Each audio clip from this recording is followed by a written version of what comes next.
Hello and good evening. Welcome and happy Halloween. My name is Emily. If you're new here, welcome. If you are returning, thanks for coming back.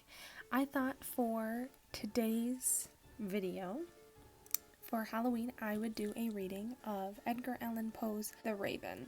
Before we get started, if you would like and subscribe to my channel, I post a new video every week. Alright, let's get to it. Once upon a midnight dreary, while I pondered weak and weary over many a quaint and curious volume of forgotten lore, while I nodded, nearly napping, suddenly there came a tapping, as of someone gently rapping at my chamber door. "'Tis some visitor," I muttered, tapping at my chamber door. Only this and nothing more. Ah, distinctly I remember it was in the bleak December, and each separate dying ember wrought its ghost upon the floor.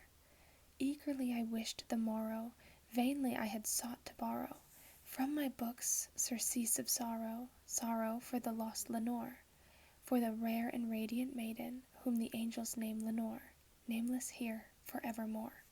And the silken, sad, uncertain rustling of each purple curtain thrilled me, filled me with fantastic terrors never felt before, so that now to still the beating of my heart I stood repeating, "'Tis some visitor entreating entrance at my chamber door, some late visitor entreating entrance at my chamber door. This it is and nothing more."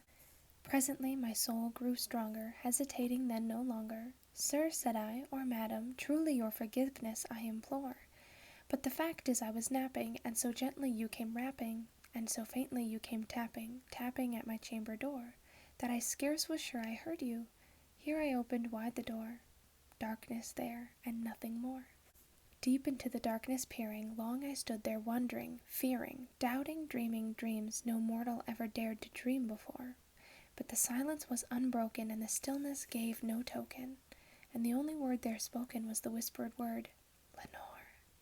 Then I whispered, and an echo murmured back the word, "Lenore." Merely this, and nothing more. Back into the chamber turning, all my soul within me burning, soon again I heard a tapping, something louder than before. "Surely," said I, "surely that is something at my window lattice. Let me see then what thereat is, and this mystery explore. Let my heart be still a moment, and this mystery explore. 'Tis the wind, and nothing more." Open here I flung the shutter, when, with many a flirt and flutter, in there stepped a stately raven of the saintly days of yore. Not the least obeisance made he, not a minute stopped or stayed he, but with mine of lord or lady perched above my chamber door, perched upon a bust of Pallas just above my chamber door, perched and sat, and nothing more. Then this ebony bird beguiling my sad fancy into smiling, by the grave and stern decorum of the countenance it wore.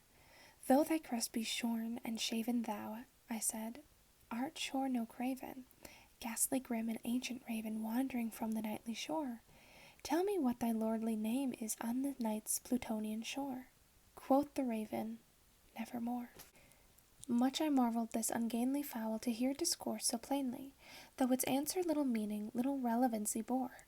For we cannot help agreeing that no living human being ever yet was blessed with seeing bird above his chamber door, bird or beast upon the sculptured bust above his chamber door, with such a name as Nevermore. But the raven sitting lonely on the placid bust spoke only that one word, as if his soul in that one word he did outpour. Nothing farther than he uttered, not a feather than he fluttered, till I scarcely more than muttered, "Other friends have flown before, on the morrow he will leave me, as my hopes have flown before." Then the bird said, "Nevermore." Startled at the stillness broken by reply so aptly spoken, "Doubtless," said I, "what it utters is its only stock and store, caught from some unhappy master whom unmerciful disaster followed fast and followed faster, till his songs one burden bore, till the dirges of his hope that melancholy burden bore, of never, nevermore." But the raven still beguiling my sad fancy into smiling, straight I wheeled a cushioned seat in front of bird and bust and door. Then upon the velvet sinking I betook myself to linking fancy unto fancy, thinking that this ominous bird of yore, what this grim, ungainly, ghastly, gaunt, and ominous bird of yore meant in croaking "Nevermore." This I sat engaged in guessing, but no syllable expressing, to the fowl whose fiery eyes now burned into my bosom's core. This and more I sat divining, with my head at ease reclining on the cushion's velvet lining, and the lamplight gloated o'er. With whose velvet violet lining, with the lamplight gloating o'er, she shall press, nevermore. Then methought the air grew denser, perfumed from an unseen censer, swung by seraphim whose footfalls tinkled on the tufted floor. Wretch, I cried, thy God hath lent thee, by these angels he hath sent thee respite, respite, and nepenthe from thy memories of Lenore. Quaff, oh quaff this kind nepenthe, and forget this lost Lenore. Quoth the raven, nevermore. Prophet, said I, thing of evil, prophet still, if bird or devil, whether tempter sent, or whether tempest tossed thee here ashore, desolate yet all undaunted, on this desert island enchanted, on this home by horror haunted, tell me truly, I implore, is there balm in Gilead? Tell me, I implore. Quoth the raven, nevermore.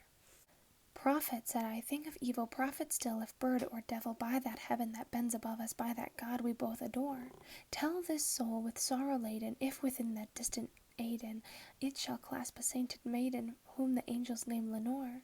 Clasp a rare and radiant maiden, whom the angels name Lenore. Quoth the raven, nevermore. Be that word our sign of parting, bird or fiend, I shrieked, upstarting, get thee back into the tempest and the night's Plutonian shore. Leave no black plume as a token of that lie thy soul hath spoken. Leave my loneliness unbroken, quit the bust above my door. Take thy beak from out my heart, and take thy form from off my door. Quoth the raven, nevermore. And the raven, never flitting, still is sitting, on the pallid bust of Pallas just above my chamber door. And his eyes have all the seeming of a demon that is dreaming, and the lamplight o'er him streaming throws his shadow on the floor. And my soul, from out that shadow that lies floating on the floor, shall be lifted nevermore. I hope you guys enjoyed this video. I love Edgar Allen Poe's poetry. I think it is so beautiful and so perfect for this time of year. Thank you so much for watching. I hope you have a great rest of your day, and I will see you next time.